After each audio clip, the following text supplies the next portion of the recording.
গ্রাম থেকে শহরে আসার জন্য একটি মাত্র রাস্তা ছিল, আর সেটি হলো এই ঘন জঙ্গল। আর এই জঙ্গলের মধ্যে নানা হিংস্র জীবজন্তু বাস করত। শোনা যায় আসা যাওয়ার পথে অনেক মানুষের প্রাণ গেছে এই জঙ্গলে, তাই লোকজন এখানে খুব সাবধানে যাতায়াত করত।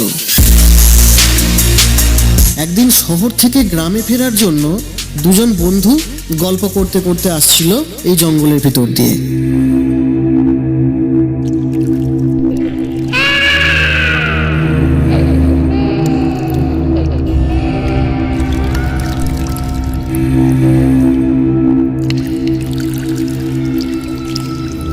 কিছুক্ষণ হাঁটার পর হঠাৎ তারা একটি আওয়াজ শুনতে পায়। ভাই, এটা কিসের শব্দ? আমি ঠিক বুঝতে পারছি না।